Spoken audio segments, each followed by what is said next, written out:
Lockdown पर आगे क्या प्लान होने वाला है। लॉकडाउन आगे बढ़ेगा या नहीं, इसकी जानकारी तो हम आपको देंगे ही, लेकिन लॉकडाउन के दौरान आपकी सेहत की चिंता हमारी जिम्मेदारी है। आप फिट रहें, खुश रहें, रोगों से मुक्त रहें, इसके लिए रोज की तरह आज भी योग गुरु स्वामी रामदेव हमारे साथ जुड़ चुके हैं। स्वामी जी, बहुत बहुत स्वागत है आपका।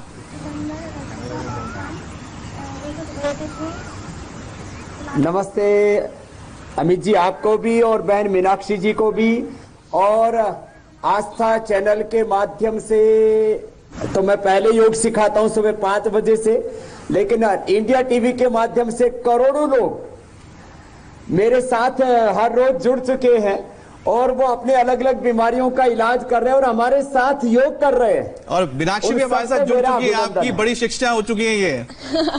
स्वामी जी, लॉकडाउन के समय में मुझे आपके जैसा गुरु मिलेगा ये मैंने कभी सोचा ही नहीं था। इसलिए मैं एक छोटा सा सवाल आपसे पूछना चाहती हूँ। वैसे तो लोगों का दिनचर्या एकदम बदल चुकी है, लेकिन आपकी दिनचर्या लॉकडाउन के दौरान कितनी बदली है?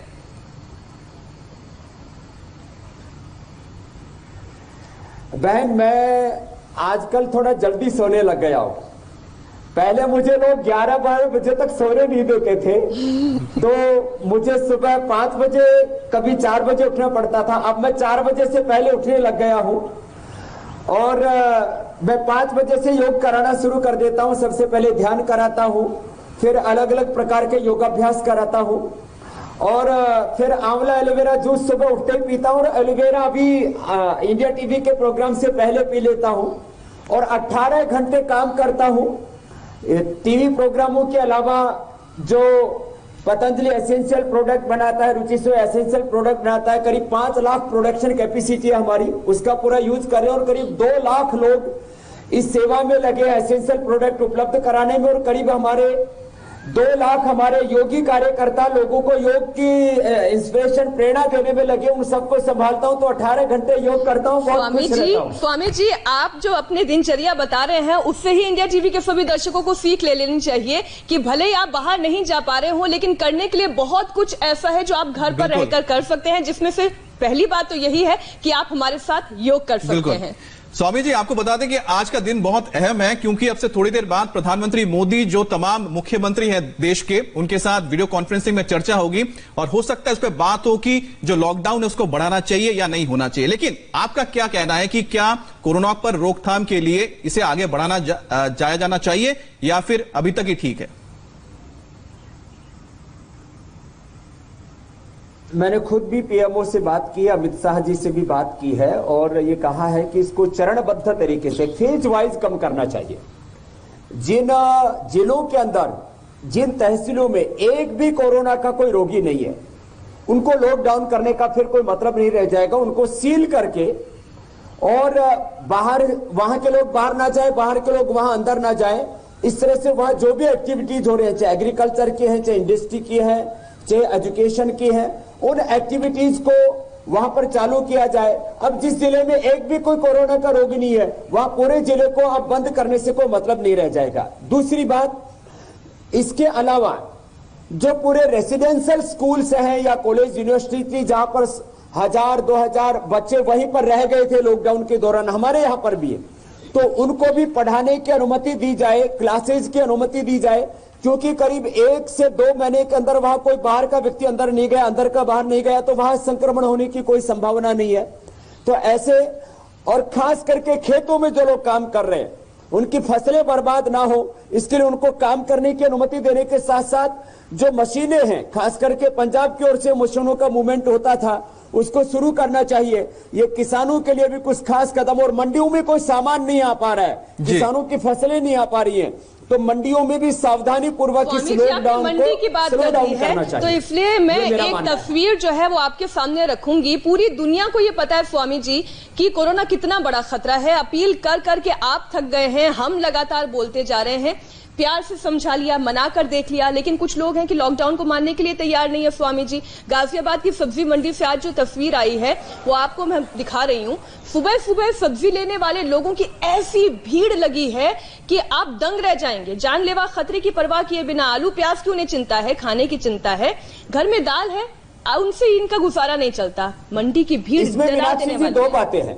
एक तो सब्जी मंडी है, वहां पर तो बहुत ज्यादा सावधानी रखने की जरूरत है। दूसरी अनाजों की मंडी है, लोगों गेहूं है, सरसों है, चावल है, ये भी लाने में असुविधा हो रही है। सोयाबीन है, हमें पता है क्योंकि हम इस कमोडिटी में काम करते हैं, सोयाबीन नहीं मिल रही है, गेहूं नहीं मिल रहा है, सरसों नहीं मिल रही है, तो एडिबल ऑयल कहां से मिलेंगे हमें, राइस कहां से मिलेंगे हमें, वीट कहां से मिलेगा। तो उन मंडियों को जहां पर भीड़ की संभावना नहीं है, उन मंडियों को भी सावधानी पूर्वक चालू करने की जरूरत है। और सब्जी मंडियों में तो बहुत ज्यादा सावधानी की जरूरत है, नहीं तो कोरोना का संक्रमण हम नहीं रोक पाएंगे। बिल्कुल स्वामी जी, और लोगों को लगता है कि शायद अगर वो साग सब्जी नहीं खाते हैं तो हो सकता है उनकी खून की कमी उनके अंदर हो जाए, तो हो सकता है ये डर भी हो। लेकिन आपको बताएं कि स्वामी जी, हमारे देश में तो जो खून की कमी वाले जो मरीज हैं वैसे बहुत ज्यादा हैं। जैसे एनीमिया जो बीमारी कई लोगों को होती है, इसमें उम्र का भी कोई लिहाज नहीं होता है, किसी भी उम्र के लोगों को हो सकती है, तो खासकर महिलाओं को इससे जूझना पड़ता है। स्वामी जी, आप भी लोगों को बता दीजिए कि बिना साग सब्जी खाए भी खून कैसे बढ़ सकता है योग से, ताकि लोग भी भीड़ भाड़ जरा कम रखें बाहर सब्जी मार्केट में। मैं सबसे पहले स्वयं से शुरुआत करता हूं और मैंने आज इसको प्रूफ के साथ रखा हुआ है। मेरी अपनी भी रिपोर्ट है। मेरा हीमोग्लोबिन पिछले 25 सालों से, क्योंकि मैं हर साल कम से कम 2 बार रक्तदान करता हूं,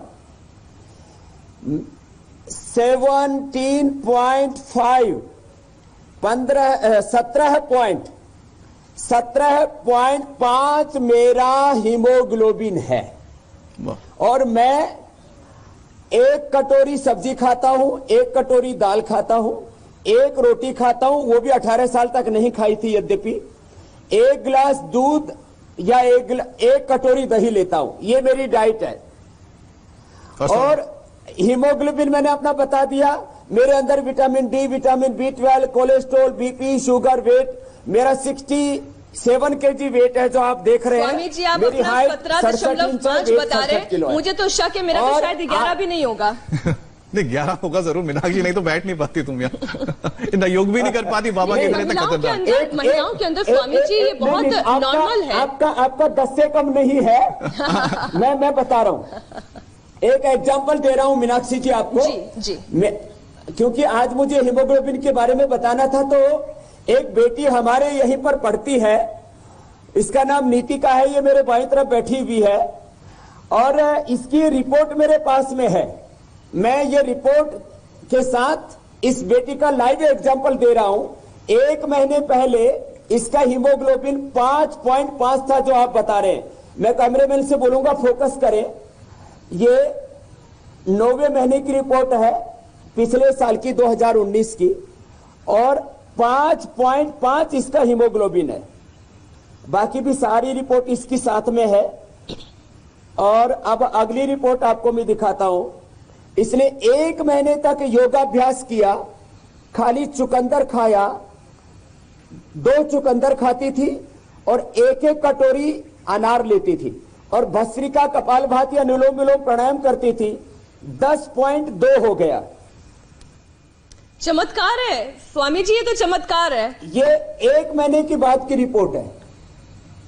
1 महीने के अंदर लेवल जो बढ़ा है स्वामी जी, लाइव एग्जांपल है स्वामी जी। ये केवल इतने से 5 से 10.2, 5 से 10.2 हो गया। तो आप ये समझिए कि स्वामी जी तो लाइव एग्जाम्पल इस वक्त इंडिया टीवी के दर्शकों के सामने रख रहे हैं। तो स्वामी जी केवल खान पान के बदलाव से ही ये हो सकता है, या इसमें योग का एक और जी, या प्राणायाम भी क्या, उससे पूछेंगे आपके सामने। प्लेटलेट भी इसका 2,88,000 था। प्राणायाम 1 महीने के बाद 3,96,000 हो गया। ये सामने कैमरामैन से मैं बोलूंगा फोकस करें जी। माने 3 से 4 लाख के बीच में नॉर्मल माना जाता है प्लेटलेट। माने खाली हीमोग्लोबिन ही नहीं, पूरे जो हमारे स्वामी जी कंपोनेंट्स हैं, स्वामी जी हमारी दर्शक आपसे पूछ रहे हैं फिजियोलॉजी है कि आपने आखिर ये चमत्कार कैसे कर दिया, और मीनाक्षी भी तैयार है दर्शकों को बताने के लिए किस योग से ऐसा हो सकता है चमत्कार। तो मैंने इसलिए इस बेटी को बुला ही लिया। नीतिका जी, आपने क्या क्या किया था जरा सबको बता दो। मैं भस्त्रिका, कपालभाति और अनुलोम विलोम किया करती थी। भस्त्रिका, कपालभाति, अनुलोम विलोम कितनी कितनी देर किया? 1 घंटा की थी स्वामी जी, 1 घंटा की थी। आधा घंटा भस्त्रिका और आधा घंटा कपालभाति, 1 घंटा अनुलोम विलोम की। इसने तो कपालभाति और भस्त्रिका, अनुलोम विलोम ज्यादा किया, कपालभाति आधा घंटा, अनुलोम विलोम आधा घंटा। और खाने में क्या चेंज किया था? सुबह शाम 1 चुकंदर और 1-2 कटोरी अनार लिया करती थी और गुड़ उसके दूध के साथ गुड़ पिया करती। और दूध और गुड़, बस इसके 3 सिंपल रेसिपी है, चुकंदर, अनार, दूध और गुड़। बाकी नॉर्मल डाइट और प्राणायाम किया। तो ऐसे हर एक को बढ़ा सकते हैं, लाइव एग्जांपल दिया मैंने।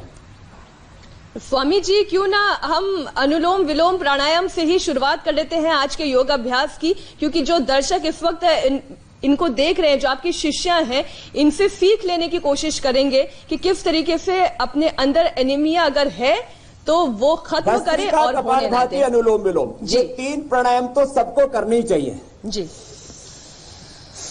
3 कर लेते हैं। 1 मिनट भस्त्रिका करें, आप भी करो मीनाक्षी जी, आप भी करो नितिका जी। भस्त्रिका,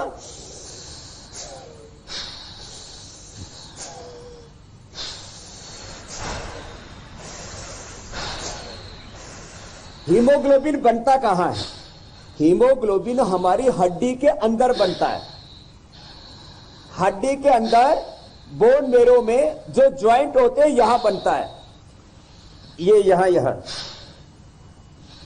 तो ऑक्सीजन ज्यादा मिलेगा तो हीमोग्लोबिन बढ़ेगा। एक भस्त्रिका का ये साइंस है।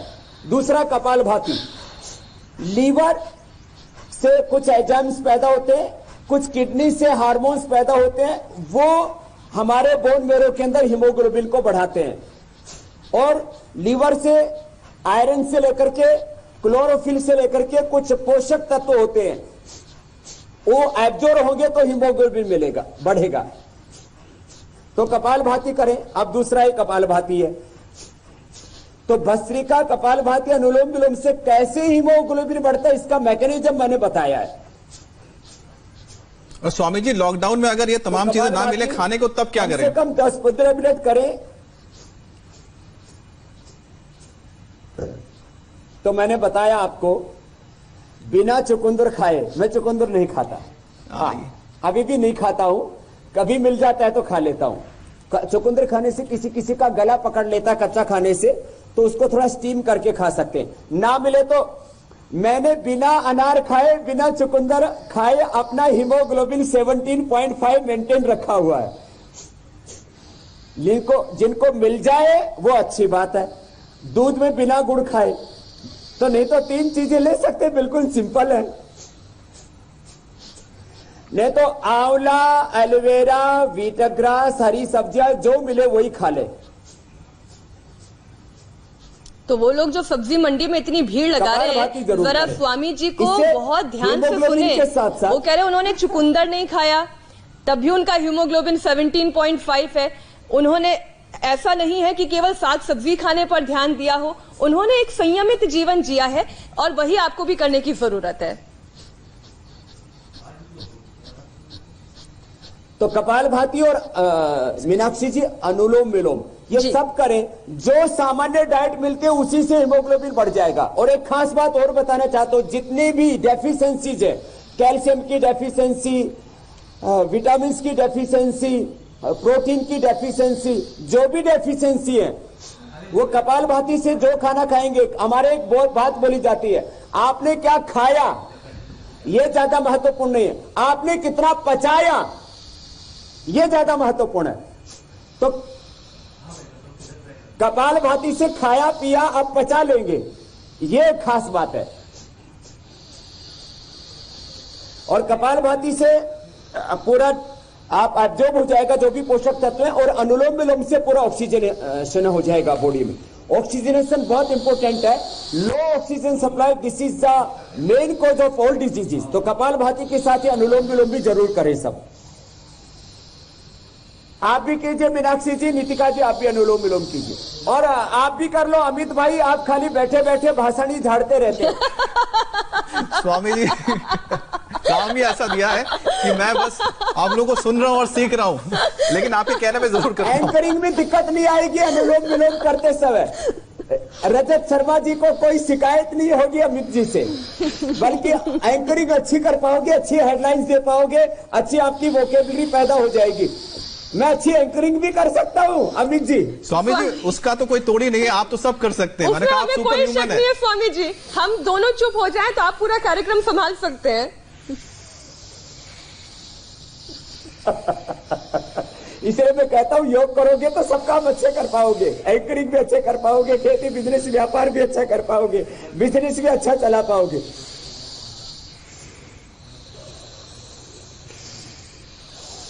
तो ये सब जरूर करें। स्ट्रेस फ्री होने के लिए फिर भ्रामरी उद्गीत कम से कम 3 से 5 बार ये भ्रामरी, और 3 से 5 बार उद्गीत। लंबा गहरा श्वास भरें।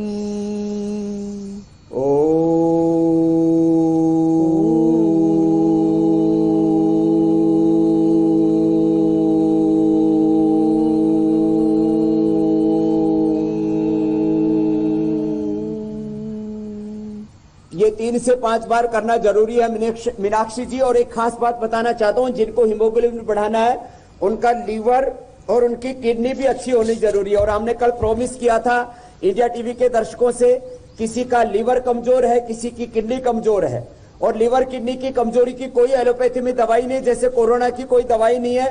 किसी का लीवर कमजोर हो गया, किडनी कमजोर होगी, आंतें कमजोर होगी, उसके लिए उनको वज्रासन में बैठ करके मंडूकासन जरूर जरूर करना ही चाहिए।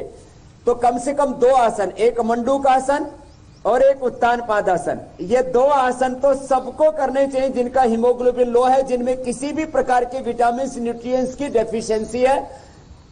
अंगूठा अंदर, अंगुलियों पर मुट्ठियां बंद, नाभि के दोनों लगाएं। और रोज सूर्य नमस्कार भी 5 मिनट जरूर कर लें। आज सूर्य नमस्कार भी कराऊंगा, कई दिन हो गए मीनाक्षी जी आपको। जी जी जी बिल्कुल बिल्कुल, मैं एक अच्छी शिष्य बन रही हूँ स्वामी जी, कोई कमी नहीं छोड़ूंगी। मंडूकासन कर लेते हैं। हाँ, मैं रोज चाहता हूं कि बीमारों के साथ साथ जो स्वस्थ है उनको बीमार होने से बचाया जाए। वो रोज कम से कम भस्त्रिका, कपालभाति, अनुलोम विलोम, भ्रामरी, उद्गीत, प्राणायाम 5 बार से लेकर के 5 मिनट सूर्य नमस्कार अवश्य करें।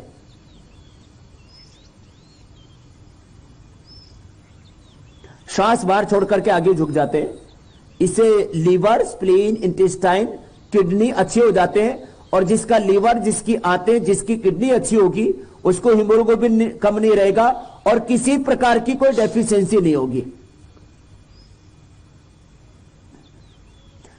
नहीं तो विटामिन डी के लिए, विटामिन B12 के लिए, विटामिन ई के लिए अलग अलग जो विटामिन है, न्यूट्रिएंट्स है, माइक्रो न्यूट्रिएंट्स है, पूरी दुनिया में ये फूड सप्लीमेंट का बहुत बड़ा भयंकर बिजनेस है, लाखों करोड़ का बिजनेस है। बाएं हाथ नीचे, दायां उसके ऊपर, तो कोई डेफिशिएंसी नहीं होगी।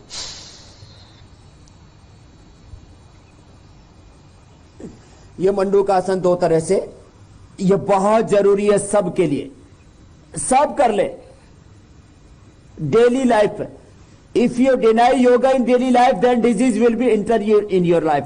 मैं हमेशा कहता हूं अमित जी कि आपके सामने 2 विकल्प है, you have 2 option, one is yoga then another is रोगा।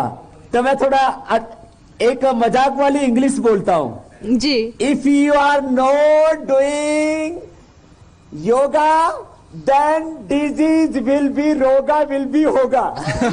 डेफिनेटली होगा।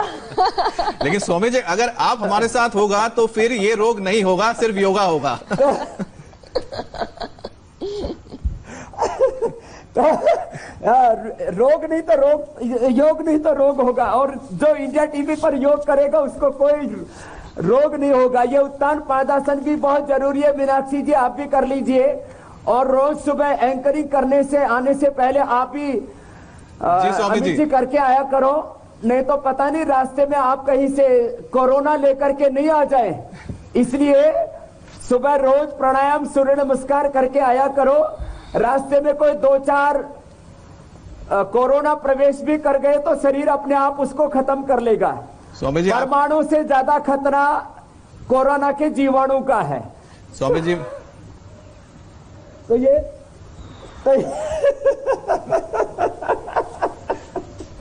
स्वामी जी आपने बात की तो किडनी के बारे में जरा बता दीजिए। देखो फिर अगले प्रश्न ले लेंगे। जी जी जी, मैं बता रहा हूं कि रोज ये कपालभाति और ये मंडूकासन और उत्तान पादासन के इससे किडनी और लीवर दोनों स्ट्रेंथन हो जाएंगे। ये सबके लिए जरूरी है। 3 चीजें, कपालभाति, मंडूकासन, उत्तान पादासन। इतना कर लिया तो पूरी बॉडी भी अच्छी होगी, कोई न्यूट्रिएंट्स माइक्रो न्यूट्रिएंट्स की कोई डेफिशिएंसी नहीं होगी और लीवर किडनी दोनों अच्छे हो जाएंगे। बाकी सब लोग स्वस्थ लोग हैं वो 5 प्राणायामों के साथ 5 बार कम से कम सूर्य नमस्कार अवश्य करें। तो चलो सूर्य नमस्कार शुरू हो जाए, ये बहुत जरूरी है। सारा देश सूर्य नमस्कार करे तो सूर्य की तरह तेजस्वी रहेगा। चलो मीनाक्षी जी शुरू करते। हाथ ऊपर, श्वास अंदर। रोज सूर्य नमस्कार कम से कम 5 बार सब करने का नियम ले ले, व्रत ले ले। हमारे रजत शर्मा जी भी जो इंडिया टीवी के एडिटर इन चीफ हैं, वो भी रोज सूर्य नमस्कार करते हैं, रोज योगाभ्यास करते हैं, भस्त्रिका, कपालभाति, अनुलोम विलोम, भ्रामरी, उद्गीत प्राणायाम भी करते हैं। इसलिए सभी पत्रकारों में सबसे यंग दिखते हैं वो। दाएं पैर पर ऐसे बैठे। मैं चाहता हूं मेरा देश बुढ़ा ना हो, मेरा देश बीमार ना हो। ऐसे आराम आराम से ऐसे धीरे धीरे करें और फिर धीरे धीरे इसकी स्पीड बढ़ा लें तो 100 साल तक कोई रोगी होगा ही नहीं। और जो रोगी हो चुके हैं उनको भी निरोगी बनाने के लिए हम रोज इंडिया टीवी पर उपाय बता रहे। ऐसे आगे झुक जाएं और माथा घुटनों से लगाएं और फिर हाथ ऊपर उठ जाए और ऐसे ऐसे। तो ऐसे कम से कम 5 बार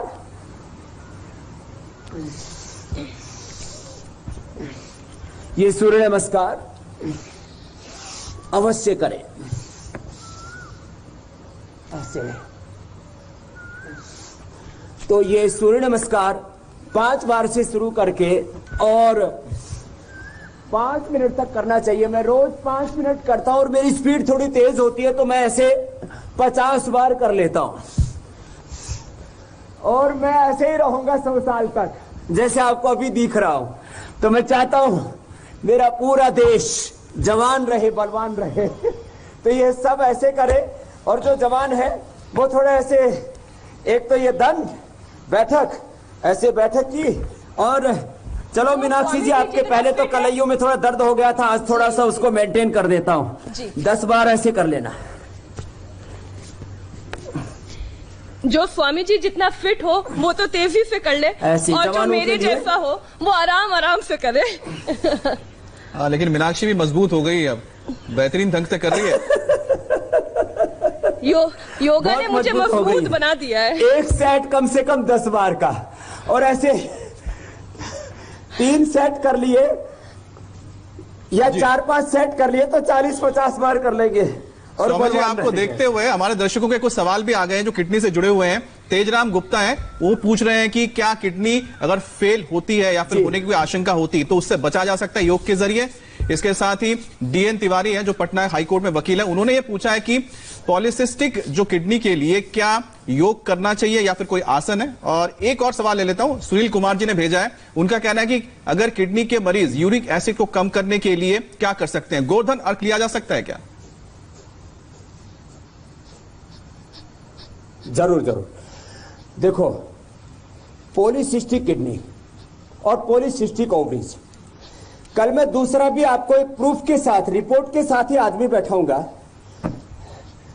और जिसका पॉलीसिस्टिक किडनी, पॉलीसिस्टिक ओवरीज या सिस्ट यूट्रस ओवरी में ऐसी बहनों को रिपोर्ट के साथ में लेके आऊंगा कि 1 से लेके 3 महीने में आप कैसे ये सब ठीक कर सकते हो। गांठें, छोटी छोटी गांठों को पॉलीसिस्टिक किडनी या पॉलीसिस्टिक ओवरीज बोलते हैं। तो कपालभाति आधा घंटा करें तो वो भी दूर हो जाते हैं। अगली बात, जिनका डायबिटीज अप डाउन होता रहता है, क्रोनिक डायबिटीज है, अनियंत्रित मधुमेह है, तो उनको किडनी फेलियर की बहुत संभावना रहती है। हमारे देश के दो बड़े महान नेता श्री अरुण जेटली जी और बहन सुषमा स्वराज जी से लेकर के मैंने बहुत लोगों को देखा है कि लंबे समय तक डायबिटीज के कारण से उनको किडनी की प्रॉब्लम हुई, क्रिएटिनिन लेवल बढ़ा।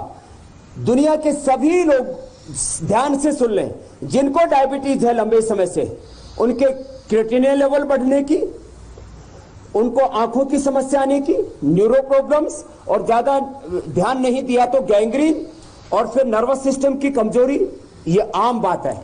तो कपालभाति करने से डायबिटीज भी कंट्रोल हो गया, और डायबिटीज का सबसे बड़ा कॉम्प्लिकेशन है क्रिएटिनिन लेवल का बढ़ना। तो 15-20 मिनट से लेकर आधा घंटा तक कर सकते हैं जिनकी डायबिटीज बहुत ही अनियंत्रित है, और साथ मंडूकासन, उत्तान पादासन भी करें तो डायबिटीज भी कंट्रोल हो जाएगी। और हमारे आस्था चैनल में एक लड़का है अरुण, जो मेरा 20 साल से पीछे प्रोग्राम देखता है, उस लड़के का क्रिएटिनिन 4-5 हो गया था, और उसने लगातार फिर ये प्राणायाम किया, 1 महीने के अंदर 4-5 से उसका अब क्रिएटिनिन वापस डेट पर आ चुका है। कल मैं आपको रिपोर्ट ला करके दिखा दूंगा। ये बड़ी बात मैं कह रहा हूं, दुनिया में कोई इसका इलाज नहीं है। एक हमारे एसके गर्ग जी, उनका तो 8-10 तक क्रिएटिनिन चला गया था, डायबिटिक है वो भी, और उन्होंने फिर लगातार 2-3 महीने किया, वापस उनका भी डेट पर आ गया है। ऐसे 14 तक जिनका क्रिएटिनिन लेवल आ गया था, डेट पर होना चाहिए, मैंने उनको ठीक किया है। इसलिए मैं कह रहा हूं कपालभाति, अनुलोम विलोम करें, इसके वृक्कदोषर, क्वाथ वृक्कदोषर, वटी, ये भी हम देते हैं, उसका भी सेवन कर ले। नहीं तो सामान्य रूप से गोखरू का पानी पी ले, वो भी किडनी को एकदम अच्छा बना देता है। साथ में लीवर, एसजीओटी, एसजीपीटी जिनका बढ़ा हुआ, फैटी लीवर है, हेपेटाइटिस है, लिवर सिरोसिस तक के रोगी, हमारे मनहास जी, उनका एक रिलेटिव विदेश में रहता है, और मैं एक बहुत बड़े नेता है, नाम नहीं लेना चाहूंगा, देश में माने जो 2-3 टॉप लोग पोजीशन पर, उनमें से एक है, उनके एक बहन का लीवर ने काम करना बिल्कुल बंद कर दिया था। हमने कपालभाति, अनुलोम विलोम कराया, सर को क्वाथ पिलाया, उनका लीवर नॉर्मल हो गया। ये बहुत बड़ी बातें हैं। स्वामी, शायद यही वजह है कि सुनील कुमार जी पूछ रहे हैं कि अगर किडनी के मरीज क्या यूरिक एसिड को कैसे कम कर सकते हैं, जो किडनी के मरीज हैं। तो यूरिक एसिड वाली जो आपने पूछा, उसमें गोमूत्र तो ले ही सकते हैं। गोमूत्र तो यूरिक एसिड को, ईएसआर को, आरए फैक्टर को, मैंने आपको बोला था कि एकदम से कम कर देता है जी। और यूरिक एसिड को कम करने के लिए शतावर चूर्ण ले सकते हैं। यूरिक एसिड को कम करने के लिए अश्वशिला ले सकते हैं, चंद्रप्रभा, वटी, गोक्षुरादि गुगुल ले सकते हैं, एक गोली, और गिलोय का काढ़ा या गिलोय की गोली ले ले तो यूरिक एसिड 100% कंट्रोल हो जाता है। कपालभाति तो करना पड़ेगा जी। देखो ये अंदर की तरफ किडनी है, देखो इधर जी, यहां लीवर है, इधर स्प्लीन है, यहां पेनक्रियाज है, बीच में आते हैं, इधर यूट्रस है, फिर अंदर ही प्रोस्टेट है। ये सारे के सारे कपालभाति से अच्छे होते हैं। तो पूरी फिजियोलॉजी, एनाटॉमी, ये सब सिखा दे रहा हूं मैं, बिल्कुल। और इधर स्टमक है, यही अंदर गाल ब्लैडर है। कई मर्ज की एक दवा तो आपने बता ही दी है। पूरी दुनिया में कोई दूसरी एक्सरसाइज आज तक डिजाइन नहीं हुई है जी, कपालभाति। जैसे 100 बीमार 1 अनार आपने बताया था, ठीक उसी तरीके से एक कपालभाति कई मर्जों की दवा है। ये योगासन, ये हम समझ पा रहे हैं। अब हम अगले सवाल की तरफ बढ़ते हैं स्वामी जी। जी जी, आप बोल दें। हाँ, कुछ बोलिए, आप ही सवाल पूछ लीजिए, कोई दिक्कत नहीं। जी, सवाल ये है कि कई लोग जो है इंडिया टीवी पर मेल करके, ट्विटर पर आपसे सवाल पूछ रहे हैं कि उन्हें एड़ी का दर्द बहुत ज्यादा रहता है, और कुछ महिलाएं तो इतनी ज्यादा एड़ी के दर्द से पीड़ित हैं कि वो चल नहीं पाती हैं। उनकी एड़ियों के पीछे नसों का गुच्छा बन गया है, जो ये कहती हैं कि ऑपरेशन के अलावा डॉक्टर अब और कोई इलाज नहीं बता रहे हैं। क्या योगासन के जरिए वो ठीक हो सकता है?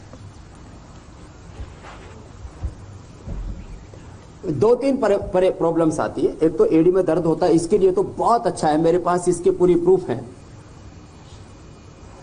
हल्दी और सोंठ, मेथी, ये सबके घर में होती है। समान मात्रा में ले ले 100-100 ग्राम तीनों, और ये पाउडर आधा-आधा 1-1 चम्मच खा लें। उससे ये एड़ी का दर्द तुरंत ठीक हो जाता है। बनी हुई औषधियों में चंद्रप्रभावटी और गोक्षुरादि गुग्गुल, इससे एड़ी का दर्द 1 सप्ताह में ठीक हो जाएगा। फिर किसी किसी को यहाँ नसों का गुच्छा बनता है और यहां से यहां तक जी, इसको वेरिकोज वेन्स कहते हैं। ये भी कपालभाति और अनुलोम विलोम से दूर होता है। साथ में चंद्रप्रभावटी, कायाकल्पवटी और गिलोय घनवटी, ये साथ में ले ले। जिनको बहुत ज्यादा वाटर रिटेंशन हो, सूजन भी आती है, पैर ऐसे सूज जाते हैं, घुटने भी सूज जाते हैं, तो और ये जो गुच्छा बन गया है नसों का, उसमें भी लाभ करता है। पुनर्नवादी मंडूर, ये खाली पेट 2-2 गोली, और ये चंद्रप्रभावटी, गोक्षुरादि गुग्गुल, कायाकल्प या गिलोय घनवटी, ये खाने के बाद ले ले तो ये पूरा नसों का गुच्छा, वेरिकोज वेन्स भी दूर हो जाएगा। और कपालभाति जरूर करें। कपालभाति करने से 2 काम एक साथ होंगे। एक तो ये एड़ी का दर्द दूर होगा, बड़ी भी हड्डी घिस जाएगी जी। किसी का कार्टिलेज घिसा हुआ है, ऑस्टोपेनिया, ऑस्टोपोरोसिस है, अर्थराइटिस, रोमेटॉइड अर्थराइटिस से, ऑस्टोब्लास्ट, ओस्टोक्लास्ट के इम्बैलेंस होने से, बोन फॉर्मेशन, बोन रिजर्प्शन के गड़बड़ होने से ये हड्डियों की घिसने की या कहीं हड्डियों के बढ़ने की प्रॉब्लम होती है। तो वो दोनों ही कपालभाति और अनुलोम विलोम ये जरूर करें। आप घुटने और एड़ी के दर्द की बात करें, उसी से जुड़े हुए 2 सवाल आए हैं दर्शकों के। एक है जयपुर से आकाश, वो ये बोल रहे हैं कि जब वो सीढ़ियां चढ़ते या उतरते हैं तो उनके दाहिने पैर में लगातार टिक टिक की आवाज आती है, उन्हें कौन सा योगासन करना चाहिए। और एक सवाल भेजा है कार्तिकेय राणा ने, वो ये कह रहे हैं कि उनके टखनों में लगातार दर्द बना रहता है, कई टेस्ट करवा लिए हैं लेकिन बीमारी समझ में नहीं आ रही है, इनकी उम्र 54 साल है, इन्हें कौन सा आसन करना चाहिए।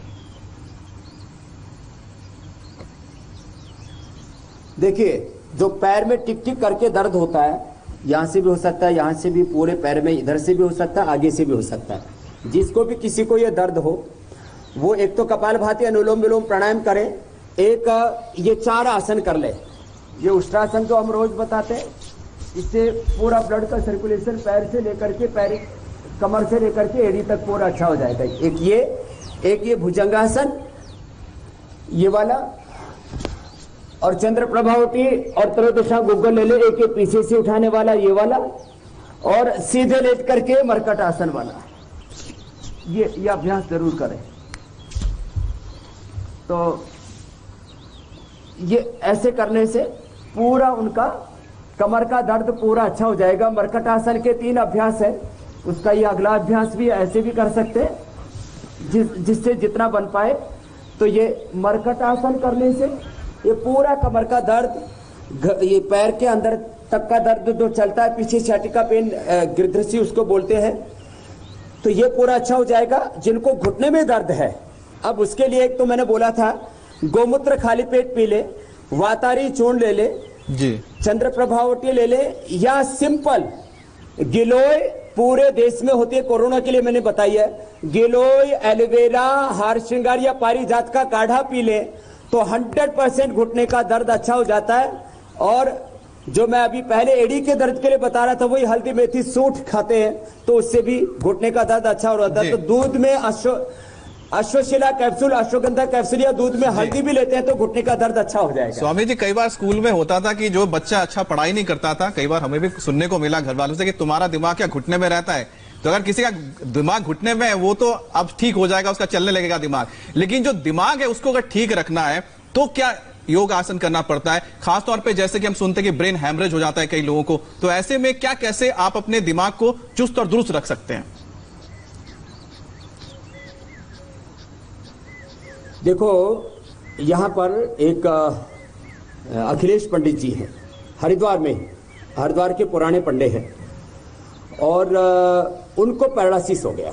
एक दूसरे सुधांशु हमारे उड़ीसा के ही बहुत बड़े, अब तो योगी हो गए, वो हमारे राज्य प्रभारी है। मैंने आधा घंटा अनुलोम विलोम कराया। ऐसे बहुत से एग्जाम्पल मैं बाई नेम जानता हूं। आधा घंटा अनुलोम विलोम कराने से 1 सप्ताह के अंदर उनका पैरालिसिस अच्छा हो गया। मैंने तो अपना बचपन में पैरालिसिस खुद ठीक किया हुआ है। अभी क्योंकि मैंने देर में शुरू किया था, बहुत छोटा बच्चा था तब हो गया था, इसलिए थोड़ा बहुत असर बाकी है मेरी बाईं आंख पर, थोड़ा बाईं ओर। मैंने खुद अपना पैरालिसिस ठीक किया। मैंने लाइव एग्जांपल दी आपको अखिलेश पंडित जी के, सुधांशु अधिकारी के। अनुलोम विलोम प्राणायाम से यदि किसी को पैरालिसिस हुआ है तो तुरंत करना शुरू कर दे। माने ये तो एक सप्ताह में पैरालिसिस रिकवर होना। लोग स्टेम सेल थेरापी और पता नहीं क्या क्या इसके लिए करते हैं, एक्स्ट्रा स्टेम सेल अंदर से जनरेट हो जाते हैं। और इसके साथ साथ में ब्रेन डिमेंशिया, फिर एल्जाइमर, और फिर stress, anxiety, depression, acute depression, schizophrenia तक अनुलोम विलोम। और जिनको नींद नहीं आती है, बहुत गुस्सा आता है, तनाव में रहते हैं, अशांत रहते हैं, मन एकाग्र नहीं रहता, पल्पिटेशन बहुत बढ़ जाता है, तो ये अनुलोम विलोम प्राणायाम ये 10-15 मिनट, और ये भ्रामरी उद्गीत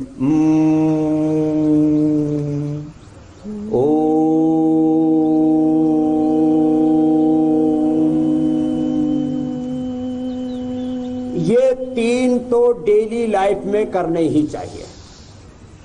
ये तो संजीवनी है सबके लिए अमित भाई। बिल्कुल स्वामी जी, जैसा आपने बताया कि आप खुद भी किस तरह से योग के जरिए अपने आप को आपने ठीक किया था, तो हमारे कुछ दर्शकों ने अभी सवाल भेजे आपकी बात को सुन के। स्वामी जी, उनका नाम है स्मृति। उनका कहना है कि उनकी मां को ब्रेन हेमरेज है, तो उनके सिक्के में चोट भी लगी थी, सर्जरी हो चुकी है, पेट की भी सर्जरी हुई है, काफी ज्यादा उम्र है, तो ऐसे में कौन से आसन कर सकते हैं जिससे कि वो स्वस्थ हो जाए। इसके अलावा बलराम जी ने भी एक ही सवाल ऐसा ही पूछा है कि उनकी पत्नी को ब्रेन में सिस्ट है, तो किस तरह से योग के जरिए वो ठीक हो सकते हैं। देखिए, ब्रेन हेमरेज के लिए तो मैंने अभी बोला आपको, और पैरालिसिस के लिए जो है ये अनुलोम विलोम है।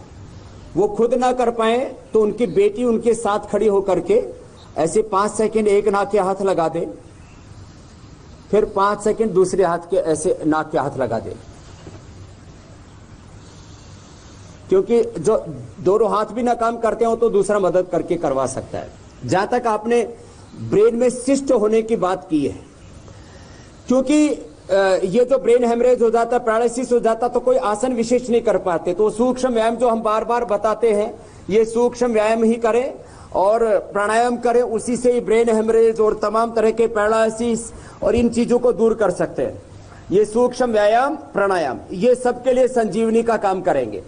जहां तक ब्रेन सिस्ट का प्रश्न है, सबसे पहले ब्रेन सिस्ट के रोगी को मैंने कानपुर की एक बेटी को ही ठीक किया था, और उसकी पूरी रिपोर्ट हमारे पास में विज्ञान की कसौटी पुस्तक में भी हमने प्रकाशित की है। तो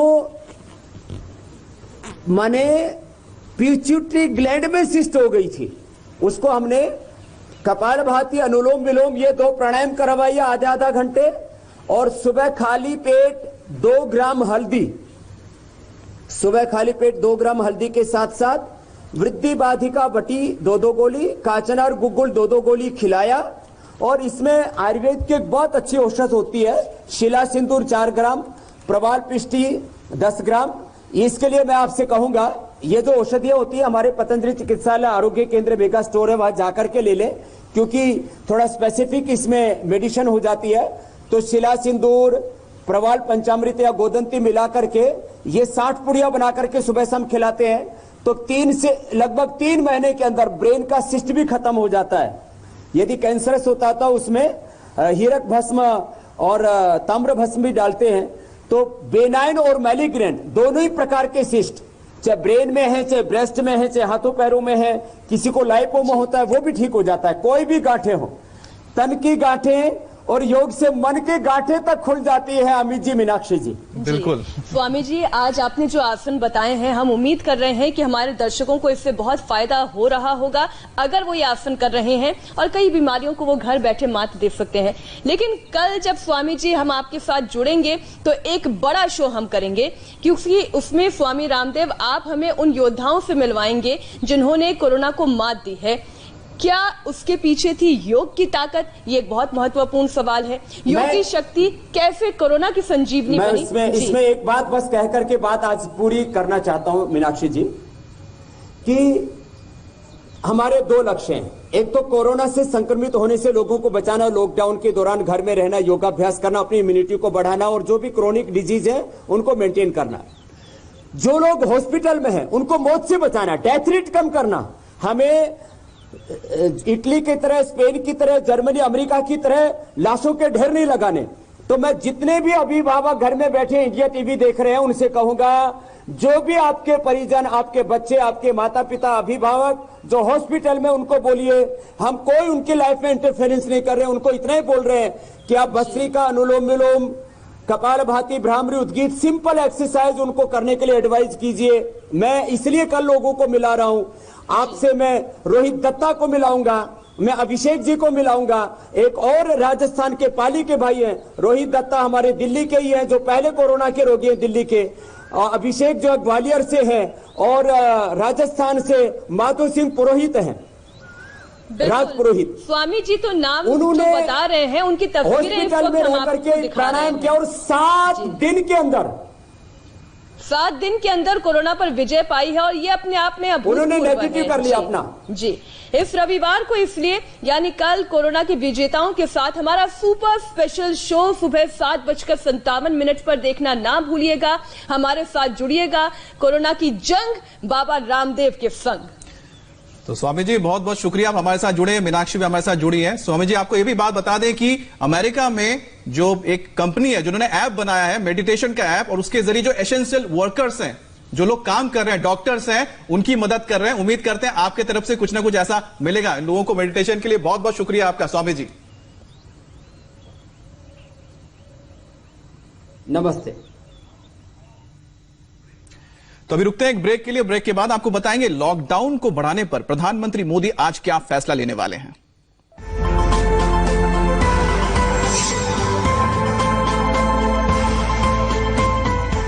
इस कार्यक्रम के प्रायोजक Simco Oxyveda herbal shampoo and herbal hair oil. 27 साल आपकी अदालत में आपका साथ क्यों? जब सवाल मुस्कुराकर पूछे जा सकते हैं, चिल्लाने की क्या जरूरत? जब इरादा सीधे सीधे खबरें दिखाने का हो तो लोगों को लड़वाने की क्या जरूरत?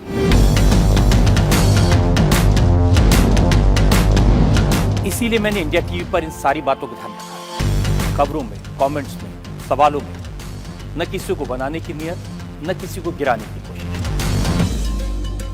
इंडिया टीवी पर शोर कम, खबरें ज्यादा।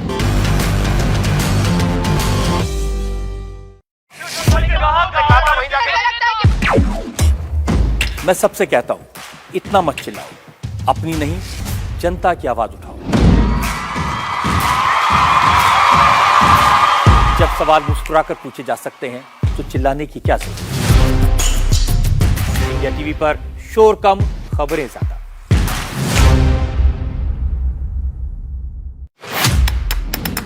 मैं सबसे कहता हूं, शोर मत मचाओ,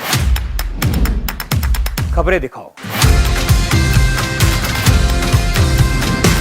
नमस्कार, आज की बात में आपका स्वागत है। इंडिया टीवी पर शोर कम, खबरें ज्यादा। 27 साल आपकी अदालत में आपका साथ क्यों? जब सवाल मुस्कुराकर पूछे जा सकते हैं, चिल्लाने की क्या जरूरत? जब इरादा सीधे सीधे खबरें दिखाने का हो तो लोगों को लड़वाने की क्या जरूरत?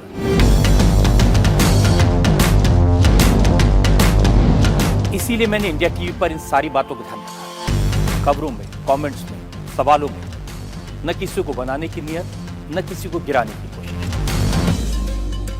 इंडिया टीवी पर शोर कम, खबरें ज्यादा।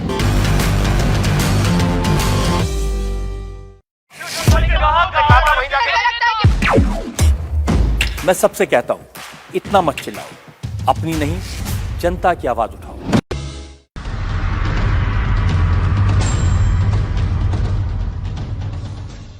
प्रधानमंत्री नरेंद्र मोदी आज लॉकडाउन बढ़ाने या खत्म करने पर सभी राज्यों के मुख्यमंत्रियों के साथ वीडियो कॉन्फ्रेंसिंग के जरिए बात करेंगे और कोरोना के बढ़ते मामलों को देखते हुए देश में 14 अप्रैल को खत्म हो रहे लॉकडाउन को आगे बढ़ाया जा सकता है, इस पर चर्चा हो सकती है।